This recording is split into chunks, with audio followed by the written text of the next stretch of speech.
Haleluya, haleluya. Tuhan Yesus baik, Tuhan Yesus dahsyat. Tuhan maju dalam daily life kingdom principle, menghidupi prinsip kerajaan Allah setiap hari. Karena kita percaya apa yang Tuhan Yesus ajarkan, bahwa manusia tidak hidup dari roti saja, tapi dari setiap firman yang keluar dari mulut Allah. Tuhan Yesus baik, Tuhan Yesus dahsyat. Kalau kita ada hari ini, itu semua karena kemurahan Tuhan, karena anugerah Tuhan. Bangkit murid-murid Tuhan, anak-anak Tuhan yang senang bertekun dalam pengajaran firman Tuhan, dan maju bersama-sama di channel Pendeta Raymond Mantik. Kita mengkaji Alkitab, ya. Saat ini kita sedang ada di dalam Injil Matius pasal yang ke-13, saudara-saudaraku yang kekasih dalam Tuhan. Puji Tuhan, Tuhan Yesus baik, Tuhan Yesus dahsyat. Saudara-saudara, mari kita maju dalam kegerakan daily life kingdom principle, ya. Menghidupi prinsip kerajaan Allah setiap hari dengan cara yang paling sederhana. Kita baca Alkitab, ya, minimal 1 pasal sampai dengan 3 pasal, dan kita ada dalam kegerakan, ya, bertekun dalam pengajaran firman Tuhan. Sebelumnya mari kita bersatu di dalam doa. Bapa Surgawi, kami berdoa di dalam nama Tuhan Yesus. Kami percaya Roh Kudus ada di tengah-tengah kami, mengurapi kami, memberikan kami karunia untuk mengerti rahasia kerajaan Allah.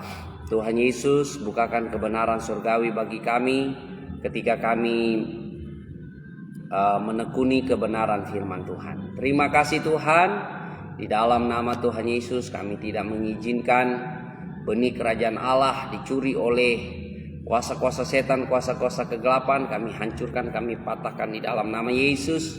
Dan kami juga berdoa menaklukkan setiap keangkuhan hati, kebebalan, kesombongan, hati yang menolak dan tidak mau percaya kepada Yesus, kepada pemikiran Kristus di bawah kebenaran firman Tuhan. Di dalam nama Yesus kami berdoa dan kami berserah. Haleluya, haleluya, amin. Puji Tuhan, terima kasih. Mari kita sama-sama belajar kebenaran firman Tuhan di dalam Matius pasal yang ke-13, ya. Tak terasa kita sudah ada di pasal 13 dari Injil Matius. Saya akan membacakan bagi kita. Mari kita menyimaknya bersama-sama, ya. Tuhan Yesus memberkati kita. Pada hari itu keluarlah Yesus dari rumah itu dan duduk di tepi danau. Maka datanglah orang banyak berbondong-bondong lalu mengerumuni dia, sehingga ia naik ke perahu dan duduk di situ, sedangkan orang banyak semuanya berdiri di pantai. Dan ia mengucapkan banyak hal dalam perumpamaan kepada mereka. Katanya, adalah seorang penabur keluar untuk menabur. Pada waktu ia menabur, sebagian benih itu jatuh di pinggir jalan, lalu datanglah burung dan memakannya sampai habis. Sebagian jatuh di tanah yang berbatu-batu, yang tidak banyak tanahnya, lalu benih itu pun segera tumbuh karena tanahnya tipis. Tetapi sesudah matahari terbit, layulah ia dan menjadi kering, karena tidak berakar. Sebagian lagi jatuh di tengah semak duri, lalu makin besarlah semak itu dan menghimpitnya sampai mati. Dan sebagian jatuh di tanah yang baik, lalu berbuah, ada yang 100 kali lipat, ada yang 60 kali lipat, ada yang 30 kali lipat. Siapa bertelinga, hendaklah ia mendengar. Maka datanglah murid-muridnya dan bertanya kepadanya, mengapa engkau berkata-kata kepada mereka dalam perumpamaan? Jawab Yesus, kepadamu diberi karunia untuk mengerti rahasia kerajaan surga, tetapi kepada mereka tidak. Karena siapa yang mempunyai kepadanya akan diberi sehingga ia berkelimpahan, tetapi siapa yang tidak mempunyai, apapun juga yang ada padanya akan diambil daripadanya. Itulah sebabnya aku berkata-kata dalam perumpamaan kepada mereka, karena sekalipun melihat mereka tidak melihat, dan sekalipun mendengar mereka tidak mendengar dan tidak mengerti. Maka pada mereka genaplah nubuat Yesaya yang berbunyi, kamu akan mendengar dan mendengar namun tidak mengerti. Kamu akan melihat dan melihat namun tidak menanggap. Sebab hati bangsa ini telah menebal dan telinganya berat mendengar dan matanya melekat tertutup, supaya jangan mereka melihat dengan matanya dan mendengar dengan telinganya dan mengerti dengan hatinya, lalu berbalik sehingga aku menyembuhkan mereka. Tetapi berbahagialah matamu karena melihat dan telingamu karena mendengar. Sebab aku berkata kepadamu, sesungguhnya banyak nabi dan orang benar ingin melihat apa yang kamu lihat, tetapi tidak melihatnya, dan ingin mendengar apa yang kamu dengar, tetapi tidak mendengarnya. Karena itu, dengarlah arti perumpamaan penabur itu. Kepada setiap orang yang mendengarkan firman tentang kerajaan sorga atau kerajaan Allah, tetapi tidak mengertinya, datanglah si jahat dan merampas yang ditaburkan dalam hati orang itu.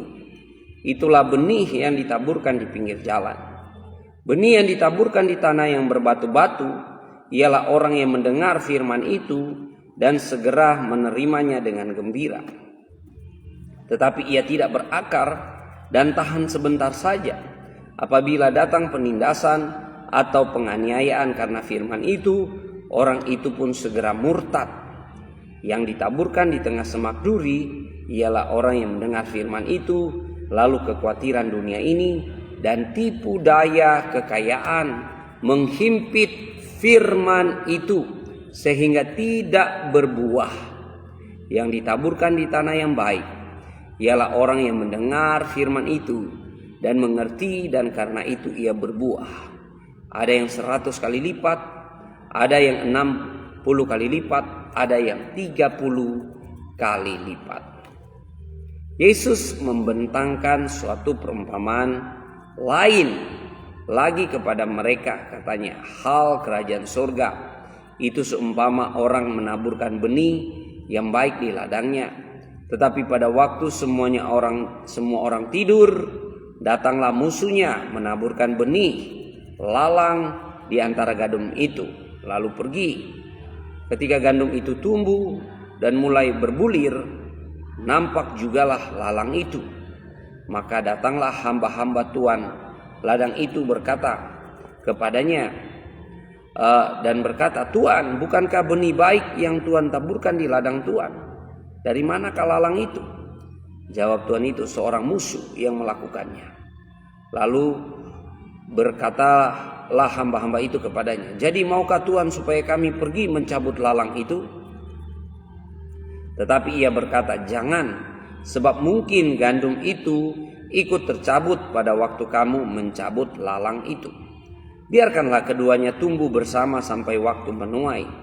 Pada waktu itu aku akan berkata kepada para penuai, kumpulkanlah dahulu lalang itu dan ikatlah berberkas-berkas untuk dibakar. Kemudian kumpullah gandum itu ke dalam lumbungku. Yesus membentangkan suatu perumpamaan lain lagi kepada mereka.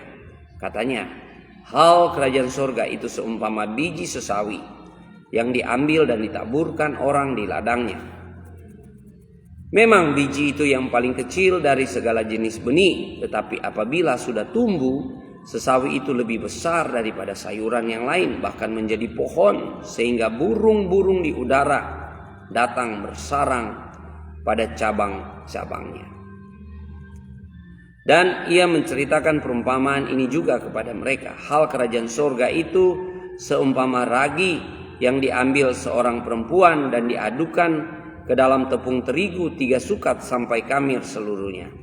Semuanya itu disampaikan Yesus kepada orang banyak dalam perumpamaan, dan tanpa perumpamaan suatu pun tidak disampaikan kepada mereka, supaya genaplah firman yang disampaikan oleh Nabi, "Aku mau membuka mulutku dan mengatakan perumpamaan. Aku mau mengucapkan hal yang tersembunyi sejak dunia dijadikan." Maka Yesus pun meninggalkan orang banyak itu lalu pulang. Murid-muridnya datang dan berkata kepadanya, "Jelaskan kepada kami perumpamaan tentang lalang di ladang itu." Ia menjawab, "Orang yang menabur benih baik ialah anak manusia. Ladang ialah dunia. Benih yang baik itu anak-anak kerajaan, dan lalang anak-anak si jahat. Musuh yang menabur benih ialah iblis. Waktu menuai ialah akhir zaman, dan para penuai itu malaikat. Maka seperti lalang itu dikumpulkan dan dibakar dalam api, demikian juga pada akhir zaman Anak manusia akan menyuruh malaikat-malaikatnya, dan mereka akan mengumpulkan segala sesuatu yang menyesatkan dan semua orang yang melakukan kejahatan dari dalam kerajaannya. Semuanya akan dicampakkan ke dalam api. Di sanalah akan terdapat ratapan dan kertakan gigi. Pada waktu itulah orang-orang benar akan bercahaya seperti matahari dalam kerajaan Bapa mereka. Siapa bertelinga, hendaklah ia mendengar.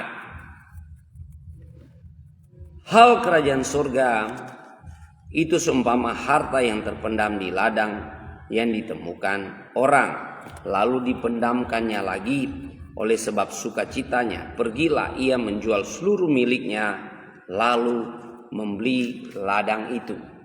Demikian pula hal kerajaan surga itu seumpama seorang pedagang yang mencari mutiara yang indah. Setelah ditemukannya mutiara yang sangat berharga, ia pun pergi menjual seluruh miliknya, lalu membeli mutiara itu. Demikian pula hal kerajaan surga itu seumpama pukat yang dilabuhkan di laut, lalu mengumpulkan berbagai jenis ikan. Setelah penuh, pukat itu pun diseret orang ke pantai, lalu duduklah mereka dan mengumpulkan ikan yang baik ke dalam pasu, dan ikan yang tidak baik mereka buang. Demikianlah juga pada akhir zaman. Malaikat-malaikat akan datang memisahkan orang jahat dari orang benar, lalu mencampakkan orang jahat ke dalam dapur api. Di sanalah akan terdapat ratapan dan kertakan gigi. Mengertikah kamu semuanya itu? Mereka menjawab, "Ya, kami mengerti." Maka berkatalah Yesus kepada mereka, "Karena itu setiap ahli Taurat yang menerima pelajaran hal kerajaan surga itu seumpama tuan rumah yang mengeluarkan harta yang baru dan yang lama dari perbendaharaannya." Setelah Yesus selesai menceritakan perumpamaan-perumpamaan itu, ia pun pergi dari situ. Setibanya di tempat asalnya, ia mengajar orang-orang di situ di rumah ibadat mereka. Maka takjublah mereka dan berkata, "Dari manakah diperolehnya hikmat itu dan kuasa untuk mengadakan mujizat-mujizat itu? Bukankah ia ini anak tukang kayu? Bukankah ibunya bernama Maria dan saudara-saudaranya Yakobus, Yusuf, Simon, dan Yudas? Dan bukankah saudara-saudaranya perempuan semuanya ada bersama kita? Jadi dari mana diperolehnya semua itu?" Lalu mereka kecewa dan menolak dia. Maka Yesus berkata kepada mereka, "Seorang nabi dihormati di mana-mana, kecuali di tempat asalnya sendiri dan di rumahnya." Dan karena ketidakpercayaan mereka, tidak banyak mujizat diadakannya di situ. Haleluya. Tuhan Yesus baik. Puji Tuhan. Mari kita tetap tekun dalam pengajaran firman Tuhan. Firman Tuhan harus diberitakan baik tidak baik waktunya, dalam keadaan apapun. Ya, silakan saudara subscribe channel Pendeta Raymond Mantik, like, kasih jempolnya, dan terima kasih buat segala apresiasinya. Mari kita kolaborasi beritakan Injil Kerajaan Allah bersama-sama ya. Silakan bagikan pemberitaan ini di wall saudara, di sosmed saudara, atau di grup-grup saudara. Tuhan Yesus memberkati.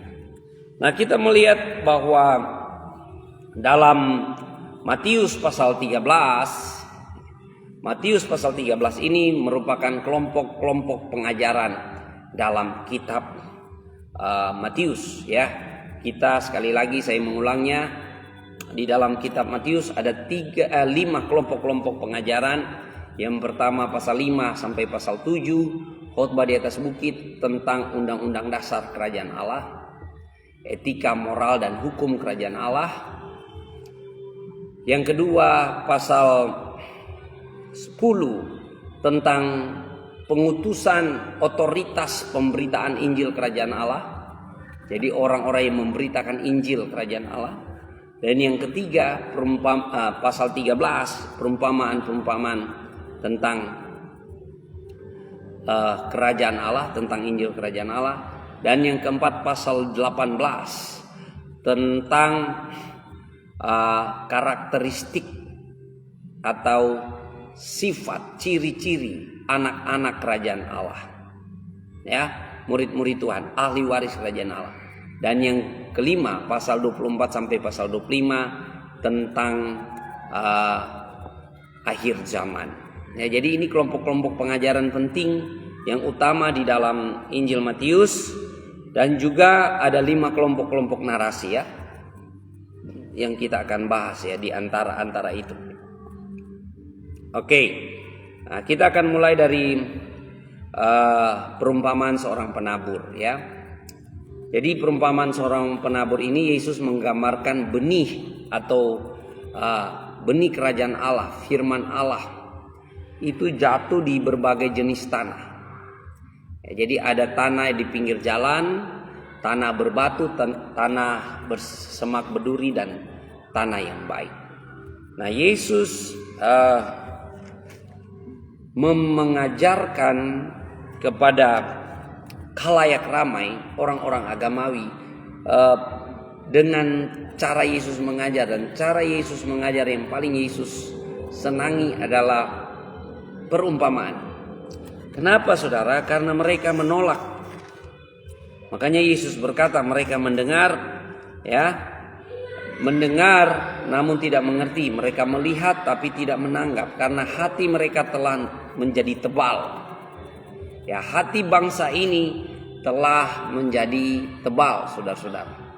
Ya, makanya mereka, walaupun Yesus mengajarkan mereka tentang kerajaan Allah, mereka menolak ya. Makanya Yesus mengajarkan dengan perumpamaan.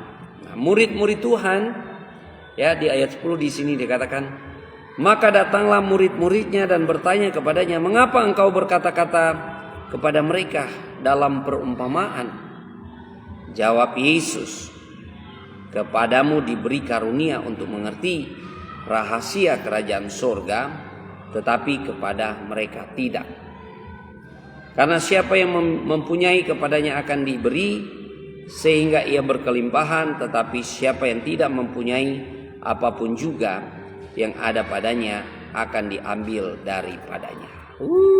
Haleluya. Tuhan Yesus dahsyat, Tuhan Yesus luar biasa. Nah, saudara-saudaraku yang kekasih dalam Tuhan, murid-murid Tuhan menerima karunia untuk mengerti rahasia kerajaan Allah, sementara orang-orang agamawi tidak. Kenapa? Karena murid-murid Tuhan punya hati, punya spirit mau belajar dan senantiasa diajar. Sementara orang-orang Farisi, orang-orang agamawi merasa selalu benar, merasa mereka sudah mengetahui, mereka memiliki pengetahuan.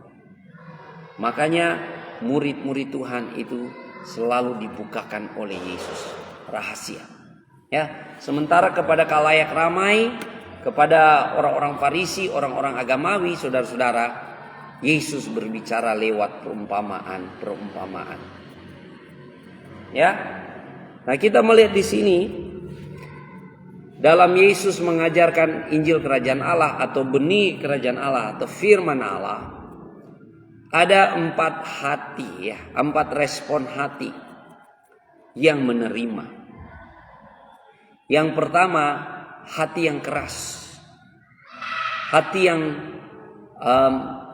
menolak, saudara.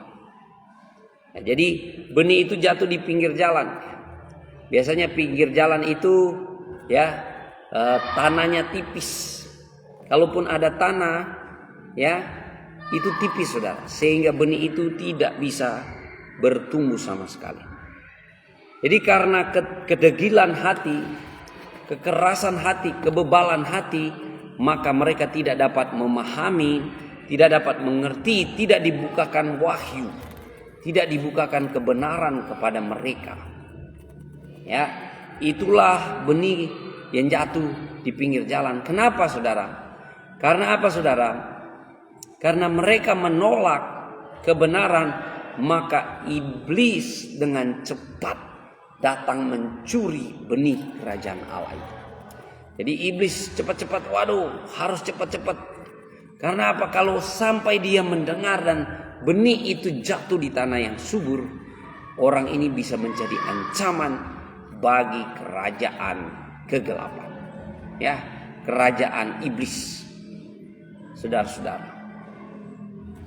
Nah, yang berikut, ada benih jatuh di tanah yang berbatu-batu.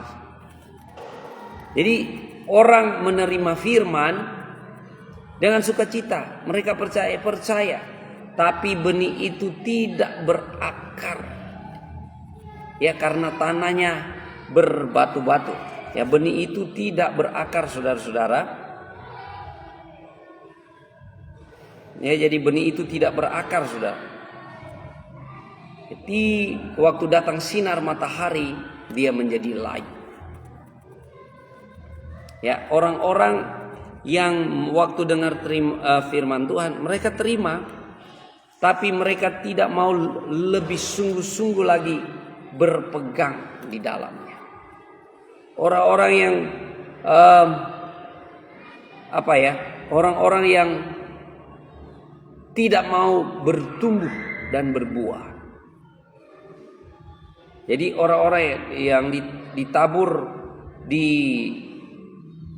tanah di atas berbatu-batu, saudara, waktu datang cobaan, datang penderitaan, datang ujian kehidupan, datang penganiayaan, datang tantangan, badai hidup, mereka segera meninggalkan iman. Karena apa? Mereka tidak berakar. Berapa banyak orang yang meninggalkan iman karena menikah dengan calon suami atau calon istri yang beda keyakinan. Orang yang meninggalkan iman karena pekerjaan, usaha atau bisnis. Orang yang meninggalkan iman karena karir. Ada banyak macam alasan, saudara, orang meninggalkan iman, saudara. Itu bagaikan benih yang jatuh di tanah yang berbatu-batu. Nah, ada benih yang jatuh di tanah yang bersemak duri, saudara. Benih itu bisa tumbuh besar dan semak juga itu tumbuh besar. Jadi semakin besar semak itu menghimpit benih itu sehingga dia tidak bisa tumbuh lagi dan tidak bisa menghasilkan buah. Jadi orang ini menerima firman Tuhan dengan sukacita, dengan gembira. Tapi dalam perjalanan hidupnya, kekhawatiran mulai datang, intimidasi mulai datang. Bahkan dia mengalami kelimpahan, mengalami keberkatan, luar biasa. Tapi tipu daya kekayaan menghimpit firman itu sehingga dia tidak berbuah. Orang tertipu dengan kekayaan, saudara. Manusia ini hanya sebatas mencari nikmat, menghindari kesengsaraan. Itulah manusia. Jadi godaan iblis juga sama. Kalau iblis tidak dapat menjatuhkan kita dalam situasi pressure, saudara, waktu kita mengalami pressure, tantangan, badai hidup, kita tidak mundur dari iman kepada Tuhan Yesus, maka iblis mencoba dengan cara lain, yaitu dengan leisure, diberi kenikmatan. Apakah kita menjadi lupa daratan? Ya, banyak orang menjadi lupa daratan bahwa kekayaan yang ada pada mereka itu hanya titipan. Bagi kita orang-orang kerajaan Allah, anak-anak Allah, kekayaan yang ada pada kita hanyalah titipan, hanyalah anugerah Tuhan.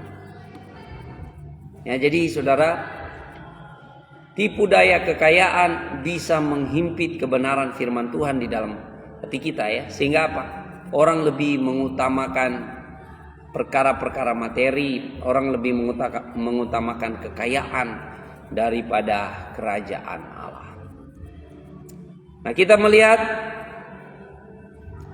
ada benih yang jatuh di tanah yang tepat, tanah yang subur, maka benih itu menghasilkan buah 30 kali lipat, 60 kali lipat, bahkan 100 kali lipat.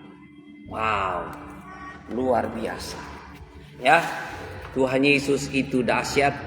Tuhan Yesus itu ajaib. Ketika hati kita siap, kondisi hati kita mau menerima firman Tuhan dengan rela hati, dengan penuh sukacita, maka saudara, benih itu akan berbuah. Ada yang berbuah 30 kali lipat, 60 kali lipat, 100 kali lipat. Apa maksudnya? Maksudnya adalah ketika kita dengar firman Tuhan, kita boleh mengalami pertobatan, menghasilkan buah pertobatan.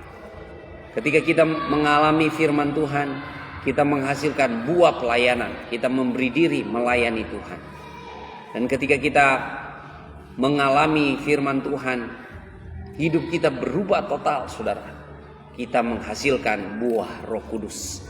Kasih, sukacita, damai sejahtera, kelemah lembutan, kebaikan, kesetiaan, kemurahan hati, pengendalian diri, ya. Ini buah-buah yang harus ada pada kita. Nah, saudara, mari kita memeriksa kondisi hati kita saat ini ketika menerima kebenaran firman Tuhan. Apakah hati kita siap untuk menghasilkan buah bagi kerajaan Allah? Apakah hati kita bagaikan tanah yang subur yang siap menerima kebenaran kerajaan Allah? Atau hati kita bagaikan tanah yang berbatu-batu, tanah yang di pinggir jalan, atau tanah yang semak belukar, saudara-saudara? Di mana hatimu saat ini? Bagaimana keadaan hatimu? Mari kita mericeknya bersama-sama, ya. Nah, kita lanjut, saudara-saudara, perumpamaan tentang lalang di antara gandum. Jadi Yesus mengajarkan hal kerajaan Allah itu seumpama orang datang menabur benih gandum yang baik, tapi pada malam hari ya musuhnya datang menanam ilalang. Dan di sini Yesus sudah memberi penjelasan, ya, bahwa ladang itu adalah dunia, benih yang baik itu adalah anak-anak kerajaan Allah. Lalang artinya anak-anak si jahat, dan tuaian itu adalah akhir zaman. Yang menuai adalah malaikat.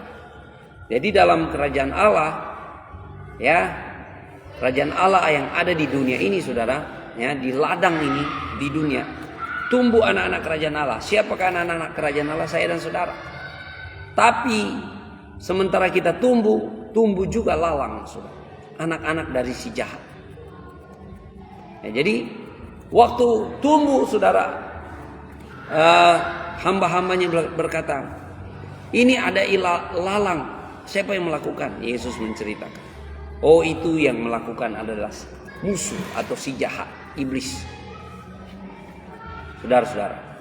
Dan waktu menuai yaitu waktu kesudahan zaman, ya, akhir zaman, saat penghakiman akhir terjadi, di mana malaikat-malaikat Tuhan akan akan menuai. Yesus Kristus jadi hakim yang adil, saudara-saudara. Ya, Yesus Kristus jadi hakim yang adil, sehingga orang yang percaya kepadanya akan masuk dalam kehidupan yang kekal, sementara ilalang-ilalang ya akan masuk dalam kertakan ya api, ya dibakar dalam api. Ya, jadi ikatlah berberkas-berkas untuk dibakar, kemudian dikumpulkan gandum itu ke dalam lumbung. Jadi ya kita masih menantikan kerajaan Allah disempurnakan, dinyatakan, saudara-saudara. Lewat apa, saudara? Penghakiman terakhir ketika Yesus datang kedua kali. Haleluya. Kita bersyukur ya, sebagai anak-anak Tuhan kita masuk dalam kerajaan Allah. Oke, kita lanjut di dalam pasal 13 ayat 31 sampai 33, perumpamaan tentang biji sesawi. Ya, biji sesawi. Jadi pasal 13 ini semua perumpamaan tentang kerajaan Allah, supaya kita memahami apa itu kerajaan Allah. Nah, di sini ada perumpamaan tentang biji sesawi dan ragi ya. Jadi perumpamaan biji sesawi dan ragi. Nah, biji sesawi ini sangat kecil, tidak kelihatan, tapi waktu dia ditanam dia bertumbuh menjadi besar sekali, dan bahkan burung-burung datang menaungi, ya datang bernaung di bawahnya. Begitu juga dengan ragi, saudara. Ragi tidak kelihatan kerjanya. Setiap waktu adonan dicampur dengan ragi, saudara-saudara, maka adonan itu akan berkembang. Pernah satu kali saya sama istri kita lagi praktek mau bikin roti, saudara. Jadi di satu meja yang besar, lalu kita bikin adonan-adonan roti. Ya, bikin adonan-adonan roti, kita biarkan semalam. Bangun besok pagi, saudara, waduh, adonannya sudah luber keluar dari loyang. Loyangnya terlalu kecil ternyata. Keluar sudah memenuhi di meja-meja, saudara. Sudah jadi banyak. Kaget, saudara, kita melihat. Ya begitulah kerajaan Allah. Secara mata fisik, secara jasmani kita tidak bisa melihatnya, tapi dampaknya ada, saudara. Sama seperti angin. Ya, Anda tidak dapat melihat angin, tapi dampaknya ada. Kerajaan Allah sudah ada, dan dia nyata di tengah-tengah kita. Dan walaupun tidak kelihatan secara fisik, dia bertumbuh kemana-mana. Ya, dia bertumbuh kemana-mana. Bahkan ya sama seperti ragi, tidak kelihatan cara kerjanya, tapi dia bisa mengembangkan roti. Begitu juga dengan kerajaan Allah. Jadi kita tidak boleh meremehkan ya hal-hal kecil awal dalam kerajaan Allah, dalam pelayanan Allah. Ya. Kebenaran akan mempengaruhi seluruh aspek kehidupan kita. Kalau kita membiarkan dan mengizinkan kerajaan Allah memerintah dalam hidup kita. Ya, ini luar biasa, saudara-saudaraku yang kekasih dalam Tuhan. Tuhan Yesus itu dahsyat, Tuhan Yesus itu luar biasa. Kerajaan Allah ada di tengah-tengah kita. Nah, puji Tuhan, saudara-saudara ya. Kita lanjut dalam perumpamaan tentang harta yang terpendam. Di ayat 44 sampai ayat 46 ya. Hal kerajaan surga itu seumpama harta yang terpendam di ladang. Jadi waktu orang menemukan ada harta karun, ada harta yang terpendam di ladang, saudara-saudara, orang itu pergi menjual semua miliknya, lalu membeli ladang itu. Demikian juga dengan orang yang mencari mutiara yang berharga, saudara ya. Waktu dia menemukan mutiara yang indah, dia pergi jual semua miliknya untuk membeli mutiara itu. Jadi untuk masuk dalam kerajaan Allah, orang harus meninggalkan segala sesuatu untuk masuk ke dalamnya. Karena apa, saudara? Dalam kerajaan Allah, ya, dalam kerajaan Allah, kerajaan Allah itu sangat berharga, sangat berharga. Makanya orang waktu berjumpa dengan kerajaan Allah, saudara-saudara, dia berani meninggalkan segala sesuatu untuk ikut Yesus.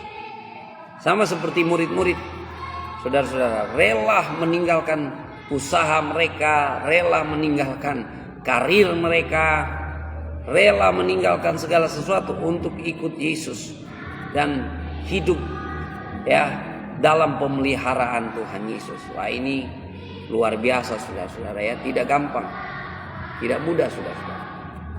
Ya, jadi apakah kita menghargai kerajaan Allah lebih dari segala sesuatu?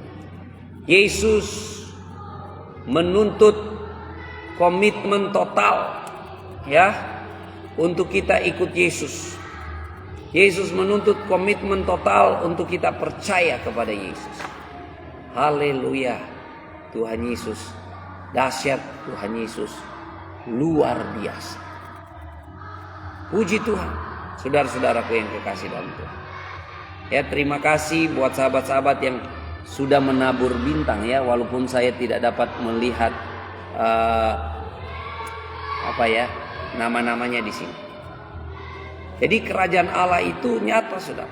Apakah, ya, jadi orang yang mengalami kasih karunia Tuhan, mereka sangat menghargai, saudara.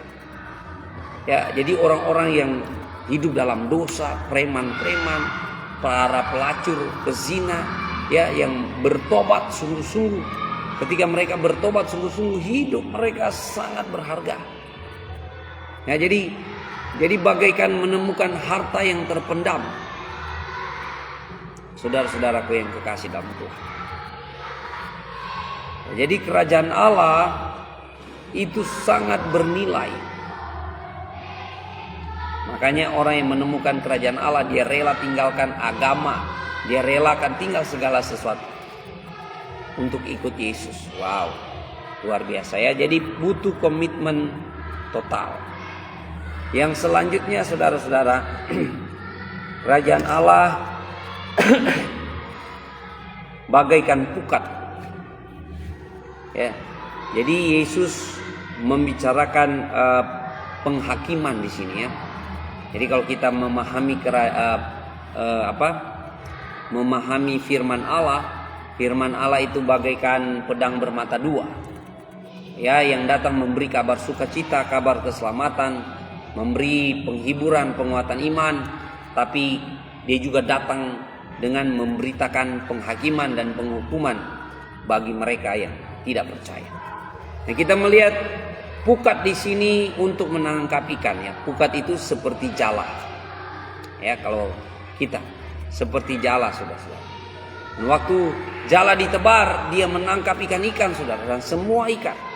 Nah, nelayan yang baik, ketika ikan ditangkap, saudara, dia akan memilah-milah, ya, mana yang baik, mana yang tidak layak dikembalikan, dibuang. Begitu juga, saudara-saudara, ketika di akhir zaman tiba, malaikat-malaikat akan memisahkan mana orang benar, mana orang fasik di akhir zaman. Ya, ketika Yesus datang sebagai hakim yang adil dalam penghakiman Allah di takhta putih, Yesus, ya, akan membawa pemisahan. Yang tidak percaya akan mengalami penghukuman, mengalami penghakiman, dan yang percaya mengalami hidup yang kekal. Nah, itulah kerajaan Allah, saudara-saudara, ya. Jadi di pasal 13 ini Yesus mengajarkan tentang kerajaan Allah. Nah, kita dipanggil untuk hidup benar, siap menghadapi penghakiman Allah. Apakah Anda orang benar atau orang fasik? Ya, mari kita hidup dengan perspektif kekekalan ini, saudara. Kita memberi motivasi kepada diri kita untuk tetap bertekun sebagai anak-anak Tuhan. Hidup benar, hidup kudus sebagai warga kerajaan Allah. Haleluya. Tuhan Yesus dahsyat, Tuhan Yesus luar biasa. Nah, kita melihat di sini ada narasi di mana Yesus ditolak di kampung halamannya. Ya, Yesus ditolak di Nazaret. Jadi setelah Yesus mengajarkan tentang perumpamaan-perumpamaan kerajaan Allah, Yesus kembali ke Nazaret, dan di Nazaret dia mengajar di sinagog, di bait Allah, saudara-saudara, dan orang-orang kampungnya mulai takjub dan rasa aneh. Ya, kenapa? Mereka takjub karena Yesus mengajarnya luar biasa, penuh hikmat, penuh kuasa, dan Yesus melakukan mujizat-mujizat yang luar biasa. Tapi segera mereka tahu bahwa ternyata dia orang kampung, bukan orang luar. Ya, maka mereka menjadi kecewa dan menolak dia. Ya, makanya Yesus bilang seorang nabi dihormati di mana-mana, tapi di rumah dan di kampungnya, di tempat asalnya sendiri tidak. Ya, saudara ya. Jadi saya kayak sama kita lah. Kalau pengkhotbah dari luar negeri, wah rasanya hebat luar biasa. Padahal waktu dia khotbah biasa saja ya. Tapi kalau pengkhotbah dari kampung kita, dari tempat kita, sudah biasa. Jadi saudara, waspada dengan rasa terbiasa ini. Kadang-kadang kita rasa terbiasa, kita sudah tidak merasa istimewa lagi. Yesus ditolak oleh orang-orang sekampungnya, bahkan adik-adik di rumahnya masih menolak dia waktu dalam pelayanan ya. Nanti mereka percaya Yesus setelah Yesus bangkit dari antara orang mati. Ya, ada Yakobus, ada Yudas. Ya, jadi yang menulis surat Yakobus ini adiknya Yesus. Yang menulis surat Yudas juga adiknya Yesus. Ya. Jadi mereka menjadi percaya kepada Yesus setelah kebangkitan. Tapi sebelum kebangkitan mereka menolak karena mereka merasa dia aneh. Ya, merasa dia lari sendiri, paling lain sendiri. Nah, ini ya biasanya di kampung-kampung itu saudara ya. Kita terbawa pada suara terbanyak itu yang lebih berotoritas. Ya. Padahal suara terbanyak belum tentu yang benar. Yesus ditolak di tengah-tengah kampungnya ya.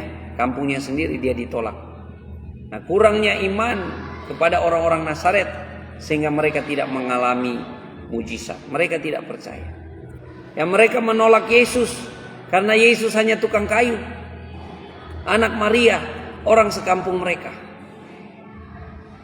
Ya, jadi mereka mengharapkan Mesias yang wow.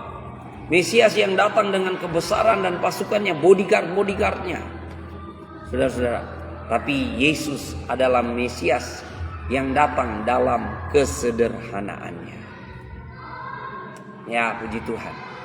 Tuhan Yesus dahsyat. Tuhan Yesus luar biasa ya. Jadi ini kajian kita tentang perumpamaan tentang kerajaan Allah. Sebagai refleksi kita ya, penerapan kita dalam kajian di pasal 13 ini. Apakah hati kita seperti tanah yang subur, yang siap menerima benih kerajaan Allah? Apa respon hati saudara? Apakah hati saudara tanah berbatu-batu, tanah yang di pinggir jalan, atau tanah yang bersemak belukar? Mari kita renungkan sendiri ya. Nah, apakah kita sangat menghargai kerajaan Allah lebih dari segalanya? Yesus menuntut komitmen kita untuk mengutamakan kerajaan Allah dan kebenarannya di atas segalanya. Dan yang ketiga, apakah hidup kita mencerminkan iman yang siap menghadapi penghakiman Tuhan? Ya, hidup kita ini dalam kerangka menantikan kedatangan Tuhan Yesus yang kedua kali. Ya, Yesus datang kedua kali semua akan dinyatakan, dipulihkan dan disempurnakan. Kerajaan Allah akan dinyatakan, ditegakkan di tengah-tengah kita. Wow, luar biasa. Ya, Tuhan Yesus luar biasa. Tuhan Yesus dahsyat, saudara-saudara. Makanya saudara-saudara, mari kita sebagai orang Kristen persiapkan diri kita untuk sambut kedatangan Tuhan Yesus Kristus. Ya, jangan jadi seperti orang-orang di Nazaret yang menolak Yesus Kristus. Makanya mereka tidak mengalami kuasa. Tapi mari kita menerima Yesus Kristus dalam hati, dalam hidup kita. Menjadi raja di atas segala raja, menjadi Mesias, menjadi juru selamat kita. Saya percaya ya, di dalam Yesus ada kepastian. Hanya di dalam Yesus ada kepastian, saudara. Di luar Yesus tidak ada kepastian. Jadi ini saudara, kerajaan Allah ya. Jadi begini, Yesus hanya punya satu Injil yang namanya Injil Kerajaan Allah. Yesus tidak punya ada Injil-Injil yang lain sama yang seperti kita pahami sekarang ini. Yesus hanya punya satu Injil. Ya, puji Tuhan, Tuhan Yesus memberkati kita, saudara-saudara. Saudara diberkati dengan kebenaran firman Tuhan, ya. Terima kasih buat teman-teman yang sudah menabur bintang. Tuhan Yesus balas berkat, ya, buat kita semua. Puji Tuhan. Tuhan Yesus memberkati kita. Mari kita berdoa. Besok kita akan mengkaji Matius pasal 14, ya. Saya mendorong saudara untuk maju dalam kegerakan Daily Life Kingdom Principle, menghidupi prinsip kerajaan Allah setiap hari dengan cara yang paling sederhana, baca Alkitab minimal 1 pasal sampai dengan 3 pasal setiap hari. Ya, dan kita ada persekutuan, kita kaji bersama-sama isi kebenaran firman Tuhan. Supaya apa? Kita tidak mudah diombang-ambing oleh rupa-rupa angin pengajarannya. Iblis boleh datang mencuri benih kerajaan Allah. Makanya saudara, waktu kita menerima benih firman Tuhan, kita harus menerimanya dengan rela hati. Ya, kalau saudara tidak menerima dengan rela hati, saudara tidak akan mengalami kuasa Tuhan. Amin. Tuhan Yesus mengasihimu. Yesus Kristus adalah bukti rahmat Allah. Yesus Kristus adalah bukti kasih Allah atas seluruh bumi ini, atas seluruh dunia ini. Tuhan Yesus baik, ya. Salah satunya kenapa demikian, ya? Ya, Alkitab diterjemahkan ke seluruh bahasa, termasuk bahasa daerah. Ini membuktikan bahwa Yesus datang untuk semua bangsa, suku bangsa, bukan untuk satu bangsa. Ya. Ya, jadi Yesus bukan Allah yang cuma ngerti satu bahasa. Dia ngerti semua bahasa, bahkan bahasa hatimu, tetesan air matamu pun dimengerti oleh Tuhan Yesus. Haleluya. Tuhan Yesus baik, Tuhan Yesus dahsyat, Tuhan Yesus luar biasa. Mari kita berdoa bersama-sama. Kalau saudara ada pokok-pokok doa, silakan saudara taruhkan di chat, ya. Tuhan Yesus memberkati, ya. Saya tidak bisa melihat chat-chatnya, tapi nggak apa-apa, ya. Tuhan Yesus baik, Tuhan Yesus memberkati. Terima kasih juga buat sahabat-sahabat yang sudah mengapresiasi dengan bintang-bintang, ya. Tuhan Yesus balas berkat. Mari kita berdoa. Terima kasih Tuhan Yesus, kami bersyukur pagi hari ini kami sudah memulai hari dengan bertekun dalam pengajaran firman Tuhan lewat kegerakan Daily Life Kingdom Principle, menghidupi prinsip kerajaan Allah setiap hari dengan baca Alkitab dan merenungkannya, mengkajinya.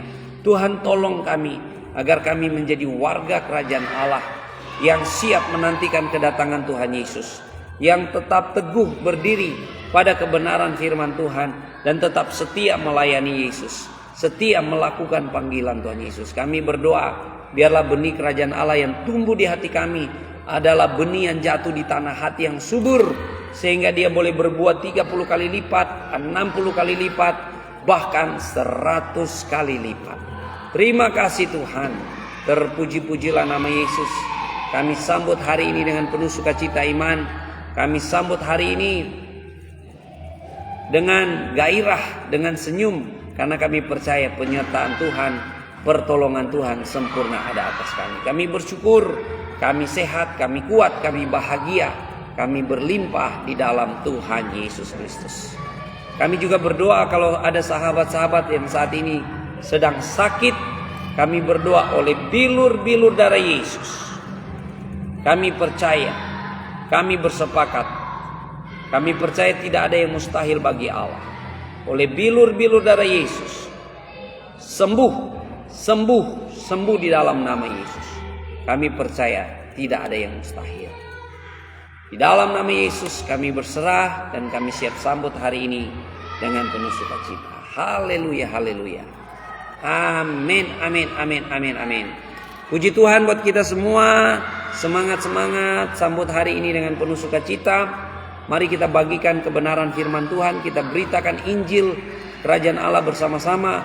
Bagikan pemberitaan ini kepada teman-teman saudara, atau di wall saudara, atau di grup saudara. Saya percaya firman Tuhan pasti jadi berkat. Ya, besok kita akan mengkaji Matius pasal yang ke-14.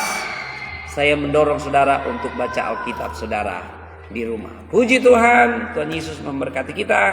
Semangat, semangat, semangat. Haleluya.